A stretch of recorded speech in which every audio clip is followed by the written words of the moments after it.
یہ کہ یہ سفر کا مہینہ ہے تو اس میں ایک غلط فہمی ہے، لوگ اس کو منحوس سمجھتے ہیں. یہ بھی وہمی ہونے کی دلیل ہے انسان کے. جس چیز کے منحوس ہونے کی کوئی شریعت میں دلیل نہیں ہے، نہ کوئی اس کی سائنٹیفک دلیل ہے نہ شریعت کی. کوئی سائنسدانوں نے تحقیق کی ہو کہ اس مہینے میں کچھ مخصوص قسم کی ریز نکلتی ہیں تو بھی ہم مان لیں کہ چلو بھی سائنسدان کہہ رہے ہیں. اور سائنسدان نہیں کہتے تو پھر ہمارے پاس ایک دوسرا ذریعہ کیا ہے؟ پیغمبر کی بات، بلکہ وہ پہلا ذریعہ ہے. سب سے پہلے پیغمبر کی بات. تو پیغمبر صلی اللہ علیہ وسلم سے بھی سفر کے بارے میں کہیں بھی نہیں ہے کہ منحوس ہے. اسلام میں نہ کوئی دن منحوس نہ کوئی مہینہ منحوس. برکت والے دن تو ہیں جن میں اضافی برکتیں ہیں، نحوست کسی دن میں نہیں ہے. تو اس لیے اس مہینے کو منحوس سمجھنا یہ بدعت ہے، غلط ہے. اور یاد رکھیں جو آدمی وہمی ہوتا ہے اللہ کے معاملات پھر اس کے ساتھ ایسے ہی ہوتے ہیں. تو اس لیے ایک دفعہ ہمت کریں کہ اس مہینے کو منحوس سمجھنا چھوڑ دیں. شیعہ لوگ اس مہینے کو منحوس سمجھتے ہیں، محرم میں بھی شادی نہیں کرتے، سفر میں بھی نہیں. تو ان کو سمجھنے دیں، کیونکہ ان کا مسلک ہے یہ. اس زمانے میں انسان نہ اپنے مسلک کو چھوڑے نہ دوسرے کے مسلک کو چھیڑے، نہ ان سے بحث مباحثہ کریں. ان کا مذہب ہے، وہ اگر اس پہ مطمئن ہے تو ٹھیک ہے، ان کو چلنے دیں. آپ سنی ہیں، دیکھو ابھی آپ نے نماز پڑھی شیعہ کے طریقے سے، سنی کے طریقے سے. سنی کے طریقے سے امام بارگاہوں میں جو جمعے کی نمازیں ہوئی شیعہ لوگوں نے پڑھی، وہ کس طریقے سے؟ شیعہ والے طریقے سے. تو آپ نے کوئی جا کے ان کو پریشان کیا کہ یہ تم کیوں کر رہے ہو؟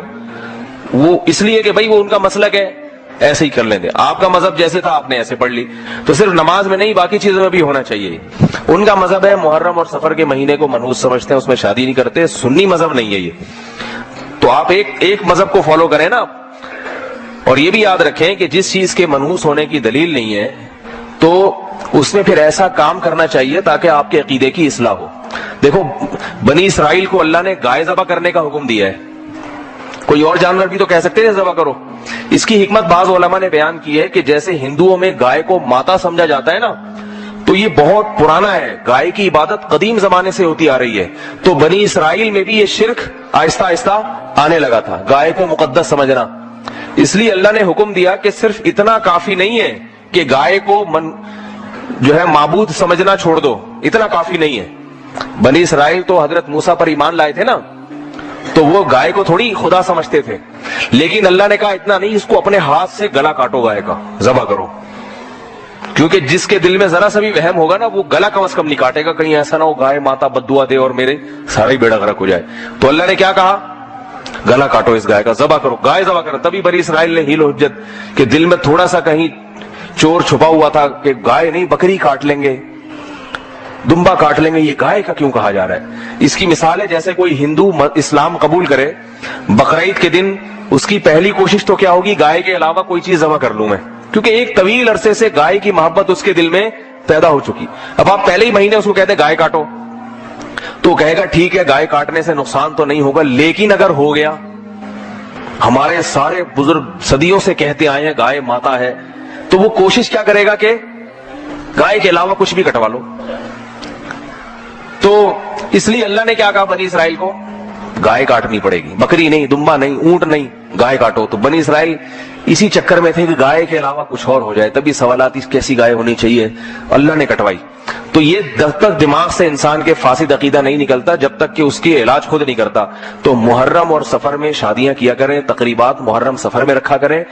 اس سے آپ کے دماغ میں یہ جو خناس بھرا ہوا ہے نا کہ یہ منحوس ہے، یہ دماغ سے نکل جائے گا. باقی کسی دوسرے کے مذہب کو چھیڑنے کی ضرورت نہیں ہے. دفتر میں کوئی شیعہ ہے، اس سے جا کے بحث شروع کر دی کہ تم اپنے دماغ سے یہ خناس نکل، اس کے لیے خناس نہیں ہے، یہ اس کا مذہب ہے، اس کو اس پہ چلنے دیں. سمجھ آ رہی ہے بات؟ اس نے اگر چھوڑنا ہوگا تو پورا شیعہ مذہب چھوڑ کے ادھر آئے گا، نہیں چھوڑنا ہوگا تو ایسا نہیں ہوتا کہ کوئی آدھی چیز چھوڑ دے آدھا ویسے ہی رہے، ایسا نہیں ہوتا. اس کو کہیں تمہیں اگر یہ سمجھ میں آتا ہے تو ٹھیک ہے، تمہاری مرضی، قیامت کے دن تم اگر سمجھتے ہو کہ اللہ کو ہم جواب دے دیں گے تو ٹھیک ہے. تو یہ میں بار بار بتاتا ہوں، یہ جو دور چل رہا ہے یہ اختلاف اور فتنوں کا دور ہے. اس میں کسی کو چھیڑ چھاڑ کی کوشش، کیونکہ تھوڑا سا چھیڑیں گے نا وہ بہت چھڑ جاتا ہے پھر آدمی.